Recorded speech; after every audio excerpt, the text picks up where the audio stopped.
matin, j'ai intitulé le message « Grâce, amour et communication », mais c'est un abrégé d'une phrase que vous allez voir tout à l'heure. Et on va, juste avant d'aller dans la parole, demander au Seigneur de nous conduire. Amen.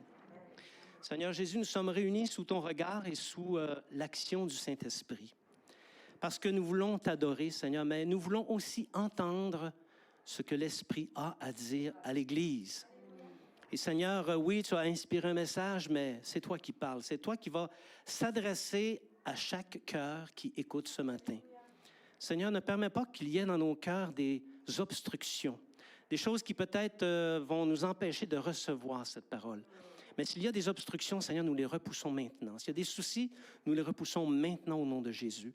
Et nous voulons accueillir à bras ouverts la bonne parole de Dieu. C'est au nom de Jésus que nous prions. Amen. L'année qui se termine, l'année 2019, c'était notre 5e année d'âge, un peu comme les enfants. On dit, lui, il a 5 ans. Mais en réalité, nous étions dans notre 6e année d'existence. Donc, 2020, ça va être notre 6e année d'âge, mais on entre dans notre 7e année d'existence. Comme toute bonne communauté, on voit ça à la fin de l'année, c'est bon de regarder où on en est. C'est bon de faire un bilan, une rétrospective. Et les fins d'année sont de bonnes occasions pour faire ça. Alléluia. Les gens du monde le font, mais c'est bon pour l'Église. Vous allez voir, il n'y a pas que les gens du monde qui font ça. La plupart des églises que je connais font ça. C'est important. C'est bon de s'arrêter et de mettre les choses dans la juste perspective.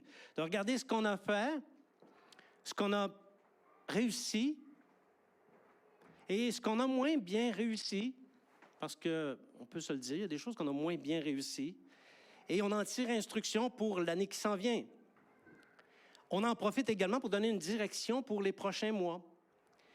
Alors, je pense que comme Église, on a tout intérêt à se livrer à ce genre d'exercice. Par contre, à la différence des autres organisations, quand on fait un bilan comme ça, on essaie, comme Église, de rester attentif à ce que le Saint-Esprit a à dire. Parce que c'est l'une des responsabilités les plus importantes de l'Église d'entendre le Saint-Esprit et de lui obéir. Une Église qui n'obéit pas au Saint-Esprit, c'est une Église qui est en problème. Et d'ailleurs, esquiver la dimension de l'action et des instructions du Saint-Esprit dans l'Église, si on esquive ça, bien, ça réduit nos assemblées à de vulgaires clubs sociaux. Des cercles d'admiration mutuelle. T'es beau, oui, c'est vrai que t'es beau. Toi aussi, t'es beau, t'es beau, t'es beau, t'es beau, t'es fin, t'es fin. Cercle d'admiration mutuelle. Non, on veut entendre les instructions du Saint-Esprit. Alléluia. Et d'ailleurs, vous allez constater, maintenant, vous allez constater que cette façon de faire n'est pas étrangère à la Bible. Parce que, après être arrivé dans les plaines de Moab, Moïse a fait une rétrospective au peuple après qu'il ait erré pendant 40 ans dans le désert. Ils étaient à la veille d'entrer en terre promise et Moïse avait plein de choses à dire. Il savait aussi que sa fin s'en venait. Il avait plein de choses à dire au peuple de la part de l'Éternel. Et dans le livre du Deutéronome, il y a l'une des expressions favorites de Moïse, c'était « Souviens-toi ». C'est curieux parce que c'est aussi le slogan de la province, hein? « Je me souviens ». Mais Moïse disait « Souviens-toi de tout le chemin que l'Éternel, ton Dieu, t'a fait faire. » Souviens-t'en. Souviens-toi comment tu as excité sa colère pour ne pas l'exciter à nouveau. Souviens-toi de ce que fit l'Éternel, ton Dieu, à Marie. Parce que même les responsables n'avaient pas été épargnés. Se souvenir de nos points forts pour les reproduire, se souvenir de nos faiblesses pour ne pas les reproduire. Donc, il est de la sagesse de Dieu de se souvenir, de faire des bilans, non pas pour chercher à faire culpabiliser les gens, non pas pour pointer du doigt, parce que comme dit quelqu'un, quand tu pointes quelqu'un du doigt, il y en a 3 qui sont dans ta direction. Quand tu pointes quelqu'un, il y en a 3 qui sont dans ta direction. Donc, l'idée, ce n'est pas de culpabiliser, mais plutôt nous perfectionner au regard du Maître. Parce que si on se perfectionne, ce n'est pas pour plaire à un ou à un autre, c'est pour plaire au Seigneur Jésus. Amen. Ayant dit ceci, le Saint-Esprit semble donner des indications sur les orientations que nous devons envisager en 2020, dans l'année qui s'en vient, dans ce passage que nous allons maintenant considérer. 2 Corinthiens, chapitre 13, versets 11 à 14. 2 Corinthiens, chapitre 13, versets 11 à 14. Au reste, frères, soyez dans la joie, perfectionnez-vous, consolez-vous, ayez un même sentiment, vivez en paix. Et le Dieu d'amour et de paix sera avec vous. Saluez-vous les uns les autres par un saint baiser. Tous les saints vous saluent. Que la grâce du Seigneur Jésus-Christ, l'amour de Dieu et la communication du Saint-Esprit soient avec vous tous. C'est une salutation, on appelle ça une doxologie, je vous dis au revoir. Je termine ma lettre en vous disant au revoir. Mais c'est une terminaison de lettre qui est riche et qui, à mon sens, comporte pour notre Église des instructions à l'égard de 3 objectifs ou encore 3 valeurs à rechercher comme Église. C'est-à-dire obtenir la grâce du Seigneur Jésus-Christ, demeurer dans l'amour du Père, recevoir son amour et recevoir la communication du Saint-Esprit. Et c'est comme ça qu'on va l'envisager. Mais avant de faire ça, avant de regarder les 3 valeurs, on va faire notre petite perspective. On va faire notre petit bilan. Au lieu de dire, on va regarder à quelle place on a été bon, on va dire, premier bilan, le Seigneur est notre force. Ou encore les choses qui ont été bien cette année. Exode, chapitre 15, verset 2. Exode, chapitre 15, verset 2. L'Éternel est ma force et le sujet de mes louanges. C'est lui qui m'a sauvé. Il est mon Dieu et je le célébrerai. C'est le sujet de notre joie.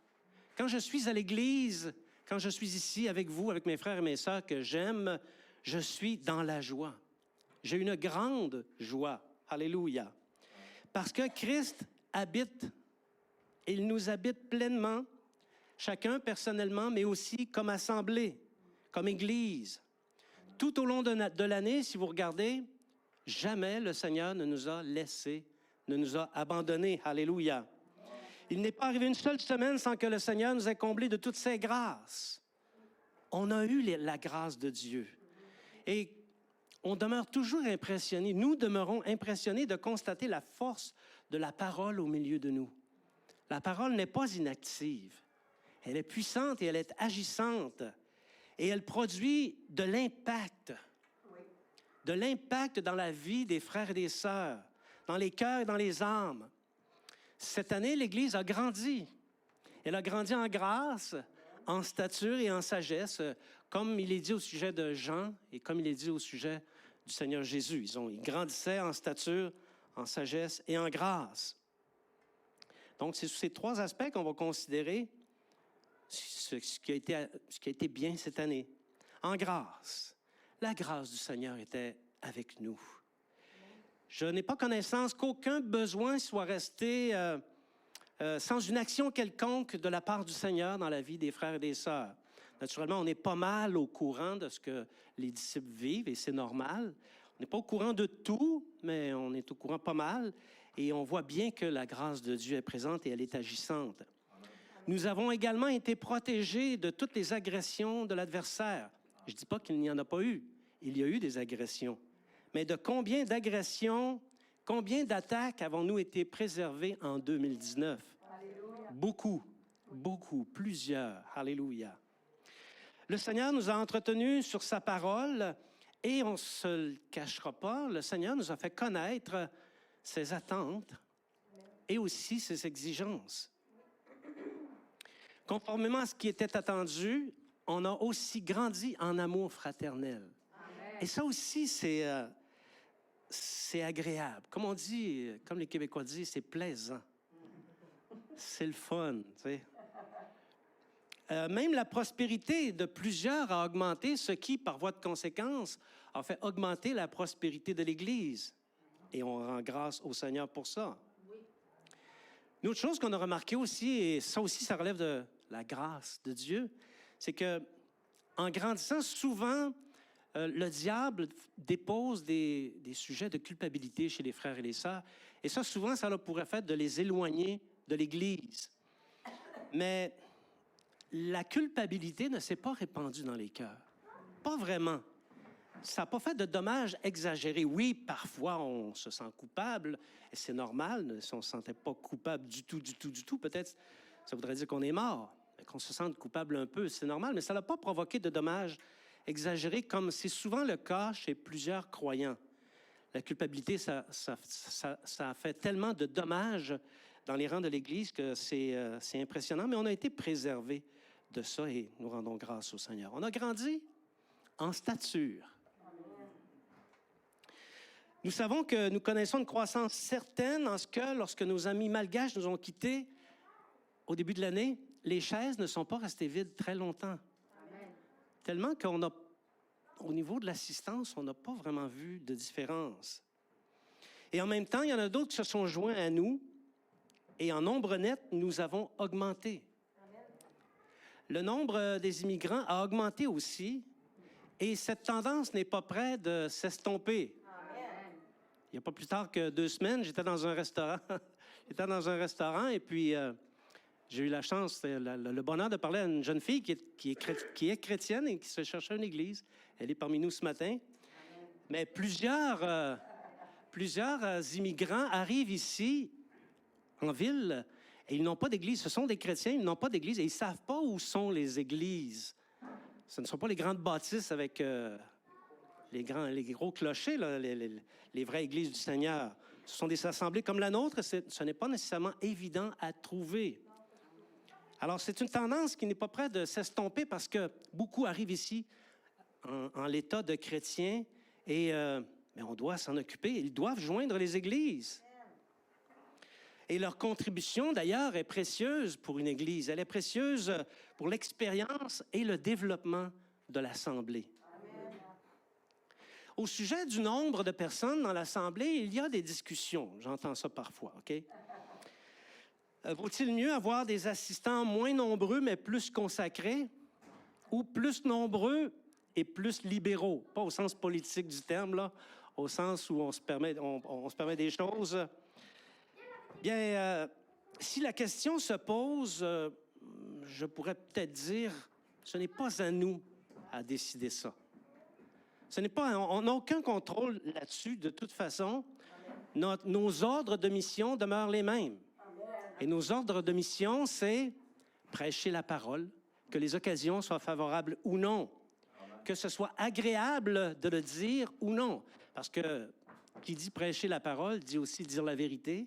Et parfois, vous allez voir tout à l'heure, il y a des vérités qui sont difficiles à dire et aussi à entendre. Donc, on a grandi en stature, on a grandi en sagesse aussi.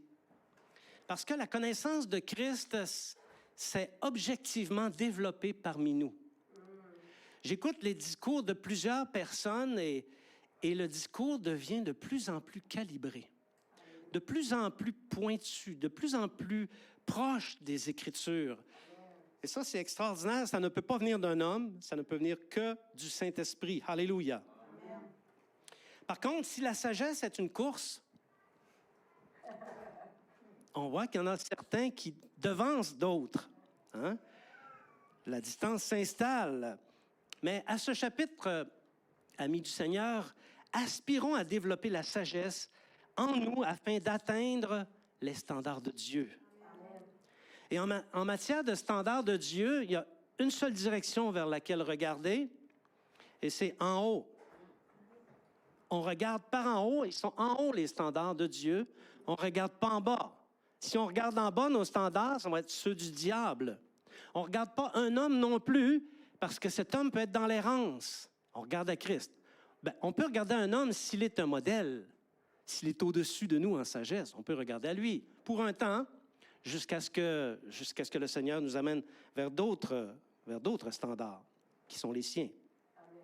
Donc, on regarde en haut. C'est important, en matière de sagesse, de ne jamais être content ou satisfait de soi-même. On n'a jamais atteint la sagesse telle que Dieu veut qu'on l'ait. Alléluia. Romains, chapitre 12, verset 16.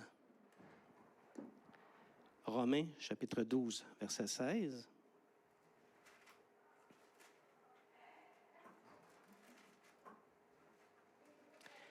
Ayez les mêmes sentiments les uns envers les autres. N'aspirez pas à ce qui est élevé, mais laissez-vous attirer par ce qui est humble. Ne soyez point sages à vos propres yeux. Alléluia. Oui, se laisser attirer par ce qui est humble. Pas vers le haut. Là-dessus, c'est vers le bas qu'il faut viser pour l'humilité. Alléluia. Donc, la sagesse de Dieu nous a inspirés à continuer à soutenir nos frères malgaches en 2019. Même s'ils ne sont plus avec nous, on leur offre les locaux gracieusement et ça contribue à soutenir l'œuvre de Dieu. Il y a une sagesse qui ne peut venir que de Dieu aussi là-dedans. Comme Isabelle l'a si bien témoigné, merci beaucoup pour ton témoignage, Isabelle, la sagesse de Dieu a fait augmenter notre aide à ceux qui sont dans le besoin. Et c'est vrai qu'elle n'a pas donné beaucoup de détails, mais je peux vous dire que les familles que ces femmes-là ont visitées étaient vraiment dans de grands besoins. Il y a de la détresse dans les familles. Il y a beaucoup de misère dans les familles. Et c'est l'un des rôles de l'Église de contribuer à alléger ou à aider lorsque c'est possible de le faire. Et cette année, on a grandi aussi là-dedans et je rends grâce au Seigneur. Ça, ce sont les choses qui ont bien été. Ah, vous savez qu'il y a d'autres choses qui s'en viennent. Deuxième bilan, deuxième constat, notre chair est notre faiblesse. Je l'ai bien tourné, OK? Parce que je ne voulais pas faire de peine ou attrister personne. Oui, nous sommes aimés de Dieu, c'est vrai. Mais oui aussi, notre faiblesse a fait l'objet de réprimandes de la part du Seigneur qui prouve aussi qu'il nous aime. Tu sais, si le Seigneur ne nous faisait pas de réprimandes, ça voudrait dire qu'on lui est indifférent. Mais il nous a fait des réprimandes. Je peux vous dire que plusieurs personnes, plusieurs églises reçoivent des réprimandes, mais ils ne les entendent pas. Mais je crois que nous les avons entendues. Parce que nous nous sommes engagés dans le chemin de la foi avec la faiblesse de notre chair. Cette chair fait la guerre à l'esprit. Elle fait la guerre à l'esprit en nous-mêmes et elle fait la guerre à l'esprit dans l'Église, dans l'Assemblée. Sous plusieurs rapports, le Seigneur nous a indiqué que notre chair faisait la guerre à l'esprit. À partir des nombreux avertissements que nous avons reçus de la part du Saint-Esprit, il est possible de dégager au moins 3 groupes d'avertissements reçus en cours d'année. Et c'est bon de s'en souvenir, de nous souvenir de ces 3 groupes de réprimandes. Le premier groupe de réprimandes n'est pas sauvé qui le pense. Ça a commencé dès le début de l'année, ça. L'Esprit Saint a témoigné à l'Église que de tous ceux qui disent « Seigneur, Seigneur », de tous ceux qui prophétisent, qui font des miracles, qui font des prodiges, de tous ceux qui exercent la puissance, seul un petit nombre sera sauvé. Comme il l'a démontré par plusieurs passages, dont ceux-ci, dont on va se souvenir, Matthieu chapitre 7, versets 21 à 23, Matthieu chapitre 7, versets 21 à 23. Ceux qui me disent, donc ce sont ceux qui s'adressent à Jésus, hein? Ceux qui me disent, Seigneur, Seigneur, n'entreront pas tous dans le royaume des cieux, mais celui-là seul qui fait la volonté de mon Père qui est dans les cieux. Plusieurs me diront en ce jour-là, Seigneur, Seigneur, n'avons-nous pas prophétisé par ton nom? N'avons-nous pas chassé des démons par ton nom? N'avons-nous pas fait beaucoup de miracles par ton nom? Alors je leur dirai ouvertement, je ne vous ai jamais connus. Retirez-vous de moi, vous qui commettez l'iniquité. C'était aussi appuyé par un autre passage, Romains 8, 13. Si vous vivez selon la chair, vous mourrez. Ne vont pas au ciel tous ceux qui le pensent. Et parce que le Seigneur nous aime, il nous a fait voir qu'aucun d'entre nous n'est le nombril de l'Église. Aucun de nous n'est le conseiller de Dieu. Nul parmi nous n'est le détenteur de la vérité. Nul. Et même comme Église, comme assemblée, ce serait arrogant et prétentieux de prétendre que nous sommes détenteurs de la vérité. La vérité dans l'individualité, je possède la vérité. Donc la vérité dans l'individualité, c'est un mythe. Le simple fait que tu raisonnes comme ça démontre que tu n'es pas dans la vérité. Ce qui est vrai, c'est la vérité dans l'amour fraternel. Au contact de mon frère et de ma sœur qui se sent aimé lorsque j'échange sur une vérité. Si j'échange sur une vérité que mon frère et ma sœur est attristé ou qui ne se sent pas aimé, je ne fais pas la volonté de Dieu. Je démontre que je suis à des lieux d'être dans la vérité. Même la foi présomptueuse ne sauve pas. Parce qu'il y a une foi présomptueuse chez plusieurs personnes. Je suis fils de Dieu, sauvé par grâce. Je puis tout par celui qui me fortifie. Et tous ceux qui ne sont pas comme moi sont dans le champ.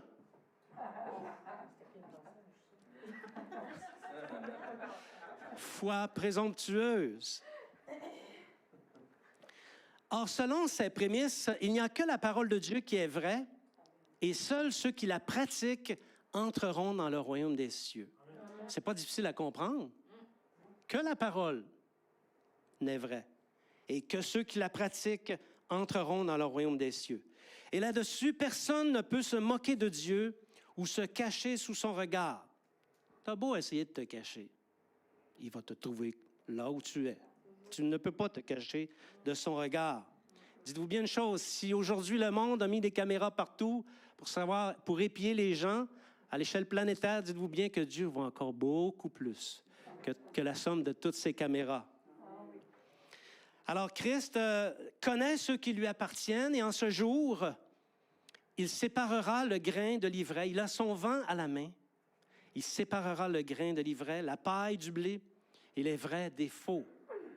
Même le chrétien le plus averti, parfois, peut se faire, comme on dit au Québec, se faire passer un sapin par un faux qui tente de se faire passer pour un vrai.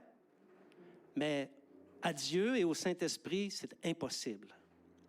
En attendant, l'Esprit nous conjure de connaître sa parole et de la mettre inlassablement en pratique, même lorsque les circonstances sont défavorables. Et d'ailleurs, pour qui veut mettre la parole de Dieu en pratique? Très souvent, les circonstances sont défavorables.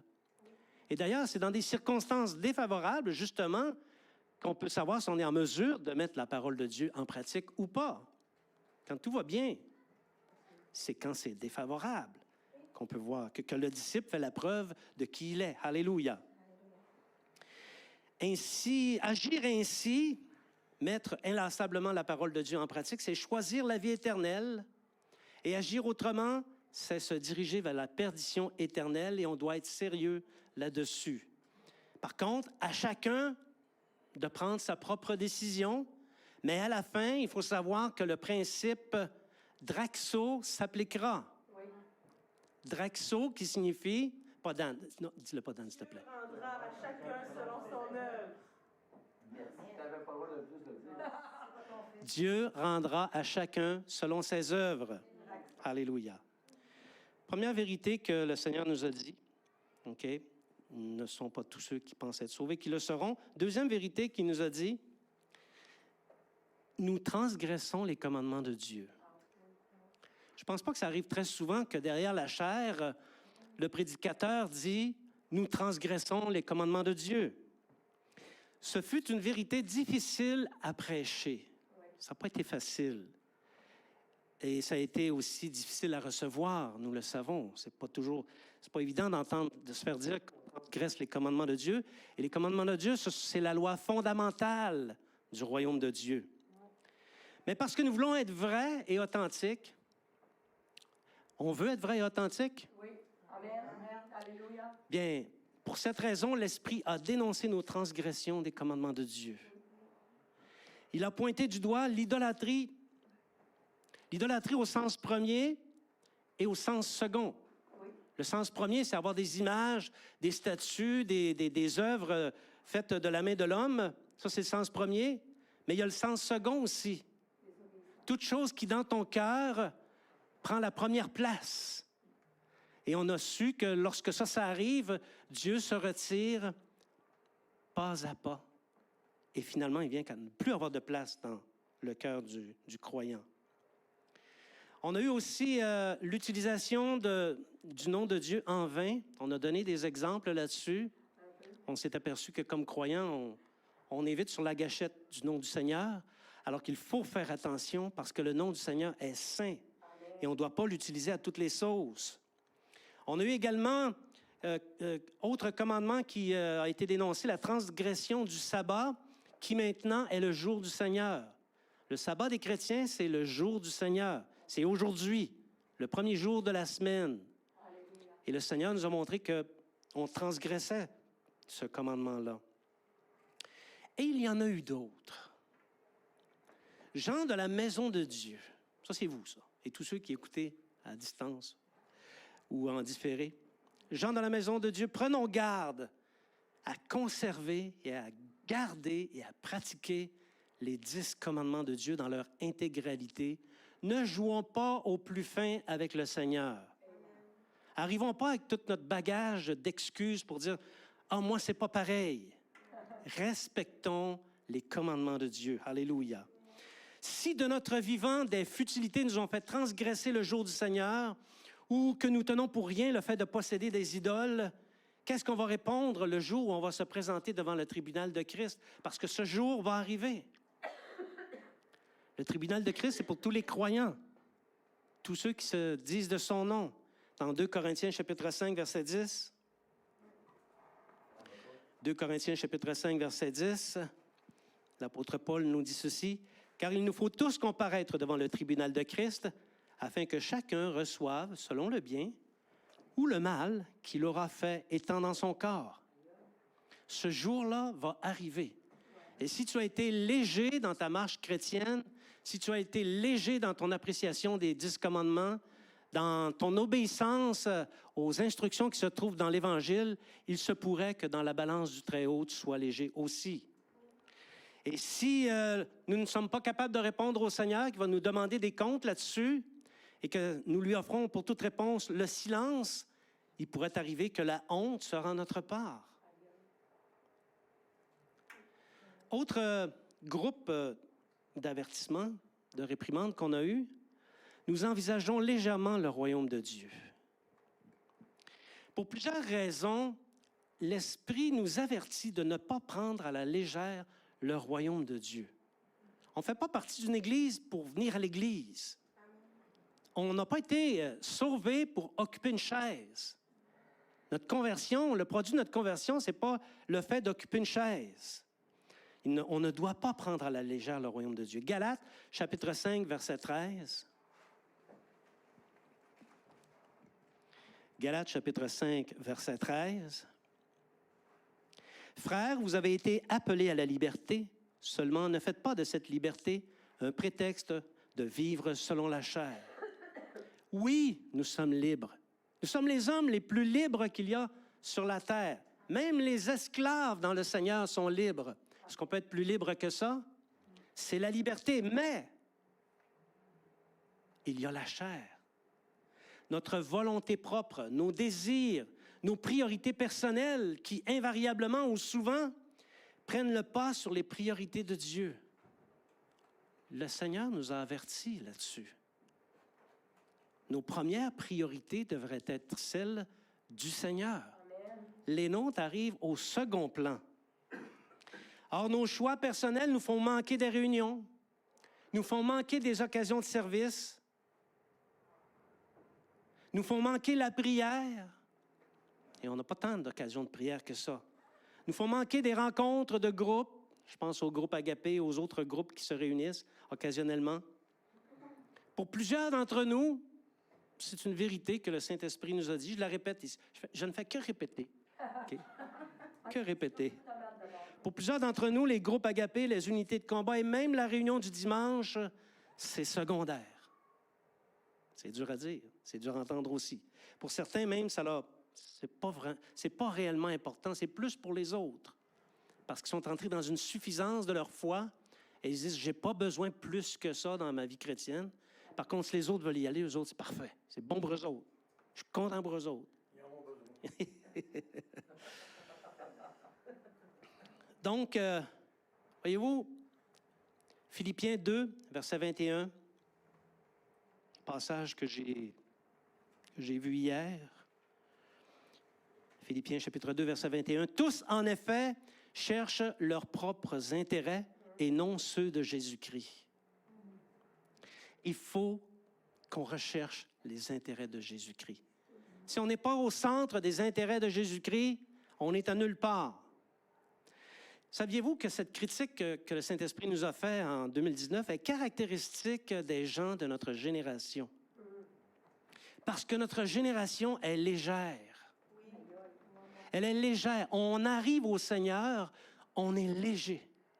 Ça prend du temps avant qu'on commence à avoir un peu de poids sur la balance de l'éternité. C'est long. Notre génération est légère. Les frères des générations précédentes diront de nous que nous n'avons pas été sérieux des suites de notre conversion. Parce que vous savez, au jour du jugement, toutes les générations vont se lever en même temps. Il y a des passages des Écritures qui nous disent que des générations vont en condamner d'autres. Pas qu'ils vont les juger et qu'ils vont les envoyer en enfer. Pas ça. Mais ils vont les condamner. Leur standard, leur statut, leur rigueur va condamner celle des autres. Or, notre génération est légère. Oui, on a donné notre vie au Seigneur, mais on la reprend tout de suite et on reprend le contrôle de notre vie aussitôt qu'on est sorti des eaux du baptême. Les critiques du Saint-Esprit étaient pleinement justifiées et il appartient à chacun de nous de réviser ses propres voies à la lumière de ces avertissements qui nous sont donnés. Il y a eu d'autres ratés aussi. Je ne voulais pas faire tout le bilan, ce n'était pas ça l'idée. On voulait juste se souvenir un peu. Okay? Mais il y a eu d'autres ratés qui ont demandé des ajustements individuels ou encore comme assemblée, comme Église.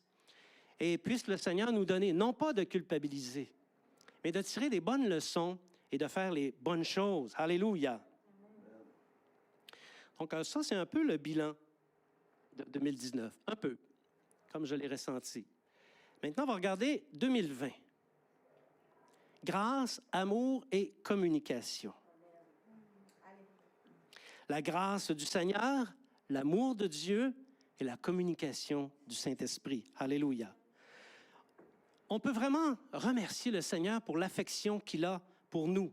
On sait qu'il nous aime. On le ressent, il nous le dit. Nous savons aussi qu'en vertu de cet amour, l'année 2020 sera une année importante. Bon, on aurait pu utiliser un terme comme une année charnière, une année comme il n'y en a pas d'autres. J'ai choisi une année importante parce que je ne suis pas si prophète que ça. Je ne connais pas le futur, mais on ressent. OK?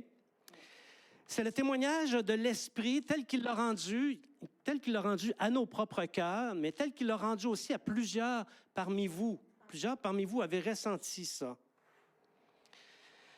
Le Saint-Esprit nous fera évoluer en 2020 sous l'aile protectrice du Tout-Puissant, dans les aspects glorieux de la grâce du Seigneur, de l'amour de Dieu et de la communication du Saint-Esprit. La grâce du Seigneur. Voici comment nous l'avons reçu. L'amour fraternel, on l'a dit tout à l'heure, se développe parmi nous.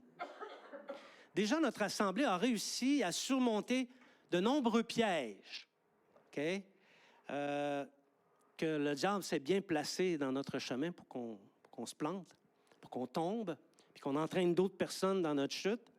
Mais on a réussi à en surmonter plusieurs par application de ce principe d'amour sincère.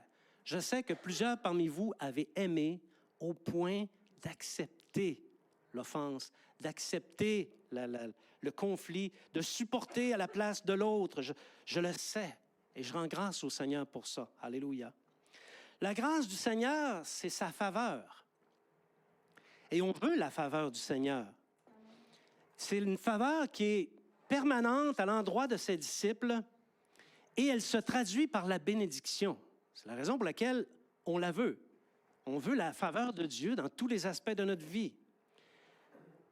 Et pour grandir et croître au chapitre de la faveur du Seigneur, il nous faut nous approprier davantage l'amour fraternel. Vous allez voir, il y a une relation vraiment étroite entre l'amour fraternel et l'obtention de la grâce, l'effusion de la grâce.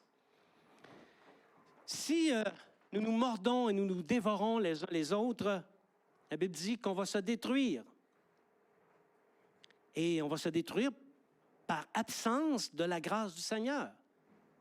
Si la grâce du Seigneur est présente dans une assemblée, elle ne va pas se détruire. Et les gens ne vont pas se mordre ni se dévorer. En réalité, et en toute honnêteté, il y a encore plusieurs situations qui arrivent où nous cherchons premièrement notre propre intérêt à la place de l'intérêt de l'autre ou de l'intérêt de Christ, notamment face à l'offense. Écoutez bien ceci. Quand tu réagis en face d'une offense, tu mets ta petite personne et ta justice propre en avant des attentes du Seigneur et tu te prives de sa grâce. Quand tu réagis à une offense. Savez-vous, c'est quoi la meilleure réaction à l'offense? Le silence et la gestion par la suite par le Saint-Esprit avec le Seigneur Jésus. Mais si tu réagis, si tu prends toi-même ta défense, tu n'es pas en train d'accomplir la justice de Dieu. Tu mets ta petite personne en avant et ta justice propre. Et ça, ce n'est pas la volonté de Dieu. Il faut qu'on devienne plus efficace en toute situation dans le corps de Christ.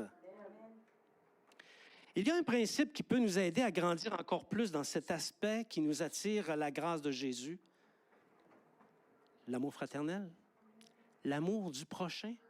L'amour fraternel, c'est précis, mais on doit aussi aimer notre prochain. Notre frère, c'est notre prochain. Notre voisin qui n'est pas notre frère, c'est notre prochain aussi. Donc, on peut grandir dans cet amour de manière à recevoir les faveurs du Seigneur. Romains chapitre 12, verset 10. Et là, on va faire un petit examen de conscience. On n'en fait pas souvent des examens de conscience, mais c'est pas mauvais d'en faire un une fois de temps en temps. Romains chapitre 12, verset 10. Par amour fraternel, soyez pleins d'affection les uns pour les autres, par honneur, usez de prévenance réciproque. C'est bien la Bible. C'est bien elle que le Seigneur nous enseigne afin qu'on puisse la mettre en pratique, n'est-ce pas? Mais ce passage-là ici dénonce l'individualisme. Il n'y a pas d'individualité dans le Seigneur. Ça n'existe pas. Nul n'est utile dans l'Église.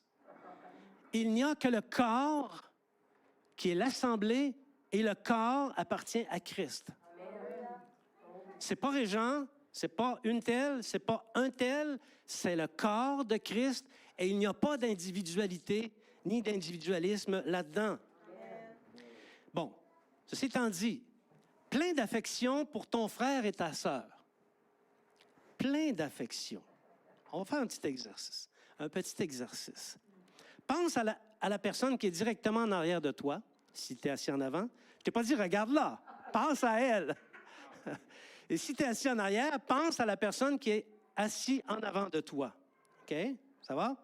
Tu as choisi quelqu'un, là? Es-tu plein d'affection envers elle ou envers lui? Non, prenez le temps d'y penser. Êtes-vous plein d'affection pour cette personne? Oui.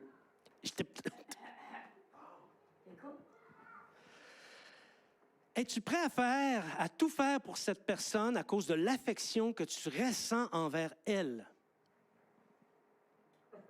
Si ta réponse est non, ou si tu as un doute, tu n'es pas plein d'affection. Voyez-vous, c'est ça. C'est ça. Bon, maintenant, pense à une autre personne de l'Église. Là, pas la personne en avant, ni celle en arrière. Pense à quelqu'un d'autre. Préférablement quelqu'un avec qui la relation est plus difficile. Tiens, on va se faire du fun un peu, OK? Pense à quelqu'un avec qui la relation est difficile. Est-ce que tu es dans une relation d'honneur avec elle? Les neurones se touchent? Est-ce qu'on est dans une relation d'honneur? De sorte que tu ajustes constamment tes actions envers elle afin de prévenir toute atteinte à sa personne. Parce que c'est ça, l'amour fraternel, est user d'honneur envers notre frère. C'est s'assurer que mes paroles et mes comportements ne porteront pas atteinte à sa personne. Il y a des personnes ici qui font des choses incroyables pour s'assurer de ne pas porter atteinte à la personne de l'autre. Puis il y en a d'autres qui sont plus légers à ce chapitre. Mais on doit tous devenir des modèles et des exemples. Être rempli d'affection, travaillant à bâtir l'honneur et en prévenant toute possibilité d'atteinte contre ton frère et ta sœur, voilà ce qu'est l'amour fraternel. Et voilà comment l'Église plaira à Christ et comment elle passera l'épreuve du temps et comment elle grandira et comment elle s'attirera la faveur de Christ ou encore la grâce du Seigneur. Bien-aimés, c'est un incontournable. Est-ce qu'on a du travail à faire? Oui. Et ce ne sont pas nécessairement ceux qui ont répondu qui ont du travail à faire. Par contre, tous ceux qui ont répondu dans leur tête ont pris conscience. Et oui, il y a du travail à faire. OK? Je défie chacun dans l'Église de prendre conscience de ce volet primordial et important de la grâce du Seigneur. Et je défie chacun de s'approprier un amour fraternel tel que le passage vient de nous le définir, c'est-à-dire par amour fraternel, soyez pleins d'affection les uns pour les autres, par honneur, usez de prévenance réciproque, adoptez des comportements pour ne pas porter atteinte à l'intégrité de ton frère ou de ta sœur. Alléluia. Quand ton frère ou ta sœur se trouve dans une situation, quelle action ton affection te poussera-t-elle à faire pour bâtir l'honneur réciproque? Parce que c'est ça. Il faut la bâtir et maintenir l'intégrité de ta relation avec lui ou avec elle. Quelle action ton affection va te pousser à faire? Il faut plonger dans ces considérations, bien-aimés, et se les approprier afin de plaire à notre Maître et cultiver au milieu de nous, par le moyen de l'amour fraternel, la grâce du Seigneur. Amen. Amen. L'amour de Dieu. Dieu est amour. Dieu nous aime. Celui qui aime a connu Dieu. Celui qui n'aime pas n'a pas connu Dieu. Comme vous voyez, l'amour de Dieu est au centre du royaume de Dieu. L'amour de Dieu envers nous et l'amour de nous envers Dieu aussi. Par contre, l'amour de Dieu se résume au don de son Fils. Il a tant aimé le monde qu'il a donné son Fils unique. Alors voilà, Dieu nous donne la vie, il nous donne la nourriture, il nous donne son Fils, il nous donne la vie éternelle. En Christ, il nous donne toutes nos victoires, dont la victoire sur la mort et le péché. Et à bien y regarder, l'amour de Dieu est parfait.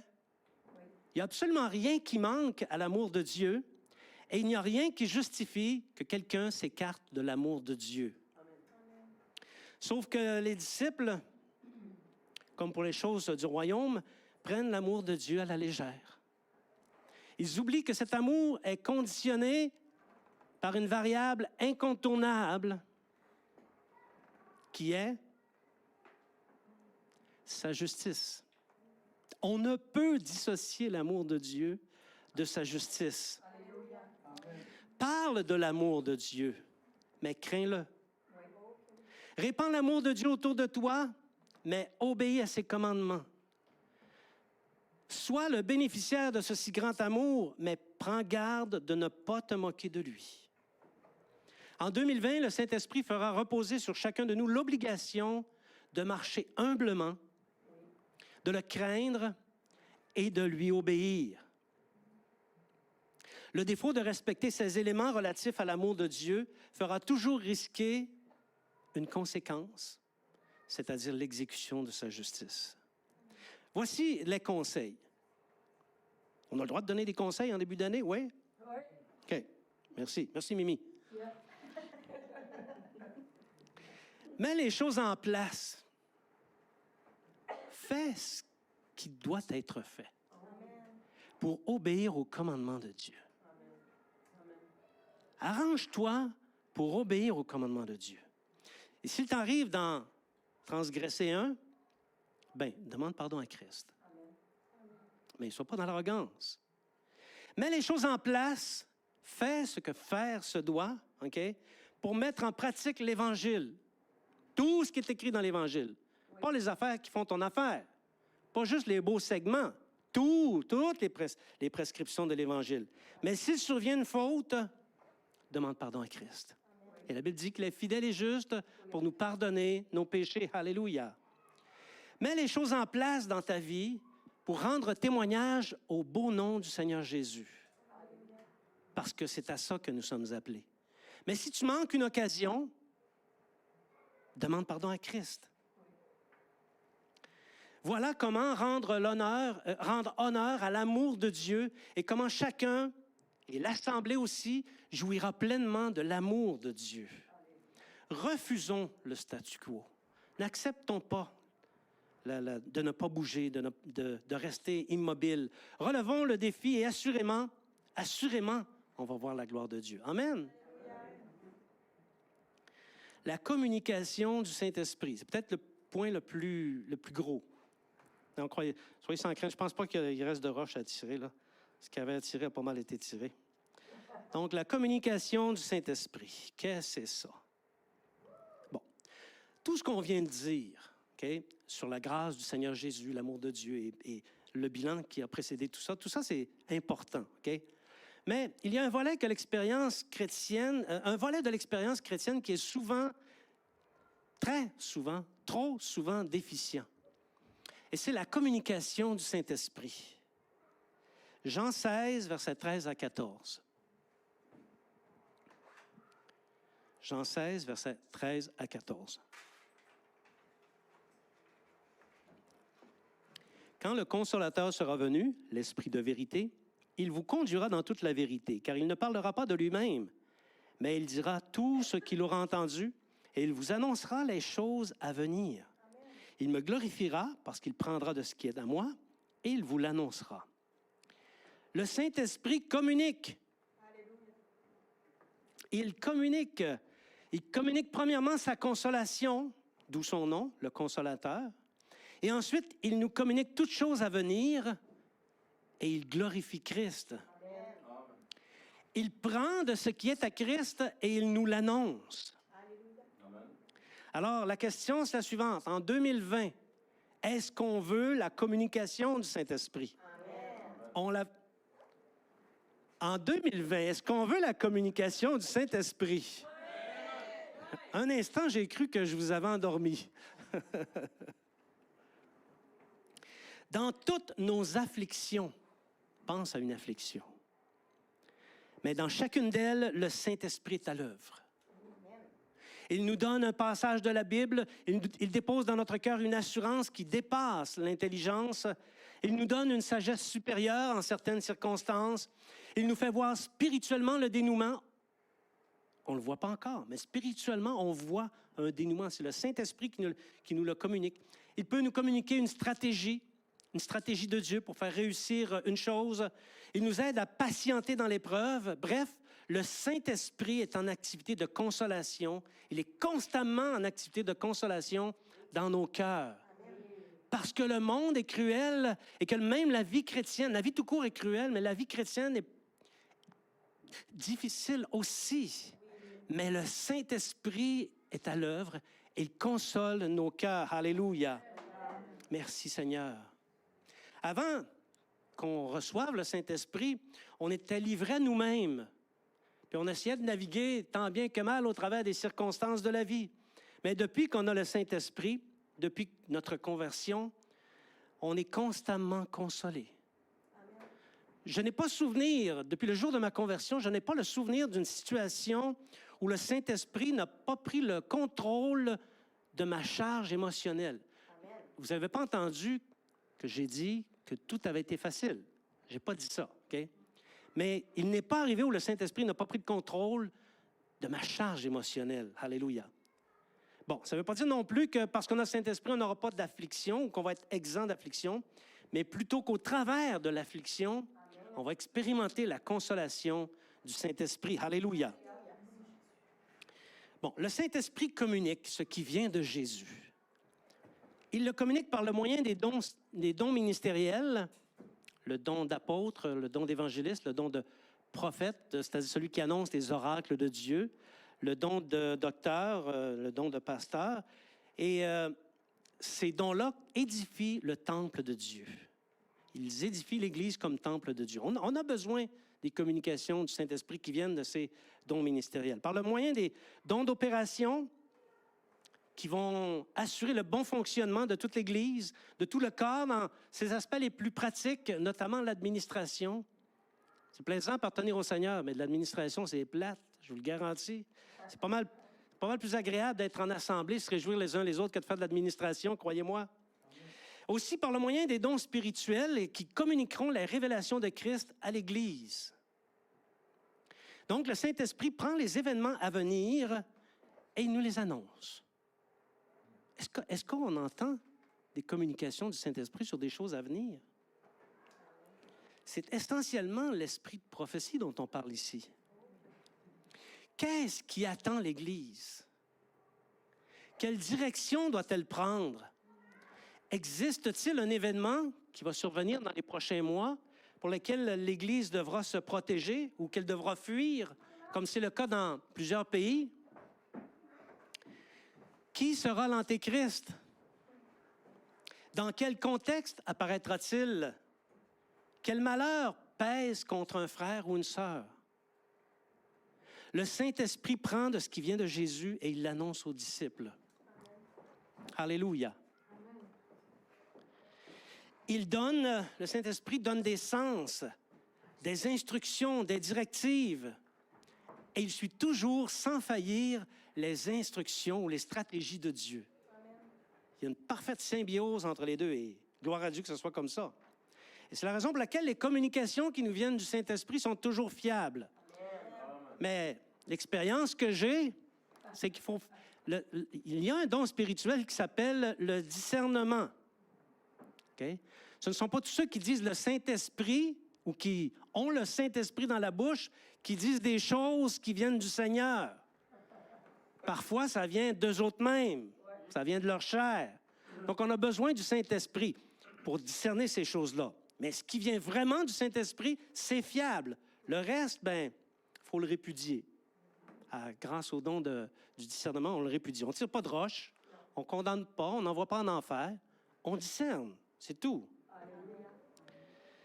En matière de communication du Saint-Esprit, nous avons désespérément besoin de nous développer. On doit se développer. C'est pas aux responsables de l'Église à vous développer. C'est chacun pour soi qui a la responsabilité de se développer lui-même dans les communications du Saint-Esprit. Alléluia. Afin de se les approprier. Merci Seigneur. Est-ce qu'on peut imaginer une Église qui est en symbiose avec la grâce du Seigneur, l'amour de Dieu et la communication du Saint-Esprit? Bien, si une Église est en symbiose, alors elle va être puissante. Elle va être puissante. Alléluia. Alléluia. Je vais inviter maintenant les musiciens. Amis de Dieu, l'Église de Christ est en marche. Nous avons progressé, nous allons progresser encore plus. Et nos yeux sont tournés vers l'avant, pas en arrière. En arrière, il y a de la déception, il y a du passé, il y a des choses qu'on n'a peut-être pas faites de la bonne manière. Il y a aussi de la gloire. Mais nos yeux ne sont pas en arrière. Nos yeux sont en avant. Parce que c'est là, c'est dans cette direction que nous progressons et qu'on veut aller. Alléluia. Si le Saint-Esprit nous communique ses pensées, c'est peut-être parce que l'année 2020 sera une étape importante, tant pour l'Église que pour vos serviteurs, parce qu'il y a des choses ici qui ont été déposées. Vous le savez maintenant, le livre Limpie démasqué a été publié, et plus j'avance dans les jours, plus le Seigneur fait peser sur nous le fardeau d'annoncer ce mystère à l'Église, à tout le moins ici au Saguenay. Au Québec, à tout le monde au Québec, dans la francophonie, à tout le moins. Donc, il faut préparer l'Église à ces choses-là qui s'en viennent. Pas plus tard que ce matin, Joël Jabbar m'a envoyé un exemplaire, une prémisse de livre qui s'intitule « L'Antéchrist », qui est sorti aux États-Unis en 2019. Et le monsieur démystifie l'Antéchrist, parle de l'Antéchrist. Ce n'est pas le même angle que celui de l'impie démasqué, mais on voit que le Saint-Esprit veut préparer l'Église. Il veut préparer son Église, parce que quand ça va arriver, ça va être des jours de ténèbres. Alléluia. Donc, ce projet s'est installé dans nos cœurs et c'est difficile pour nous d'y résister. Peut-être même que d'y résister, ça ne serait ne pas faire la volonté de Dieu si on ne veut pas. Donc, c'est le Saint-Esprit qui fera régner Christ parmi nous, en roi et en maître, par le moyen de chacun de nous. Pas par le moyen d'une couple de personnes, de chacun d'entre nous, chacun toutefois dans son rang respectif. Si chacun prend la chose à cœur, l'Église va réussir. Parce que Christ est notre force. Il nous donne les moyens de contrecarrer les contrefaçons de la chair, mais il faut les connaître et il faut les contrecarrer. En 2020, Christ veut grandir encore plus parmi nous, par la grâce du Seigneur, par l'amour de Dieu et par la communication du Saint-Esprit, parce que c'est lui qui est à la tête. Et si Christ est à la tête, nous réussirons. Au nom des responsables de l'Église Esprit et Vie du Royaume et au nom du Seigneur Jésus-Christ, puisse l'année 2020 être pour vous remplie de grâce, d'amour et de communication. Amen. Je t'invite à vous lever.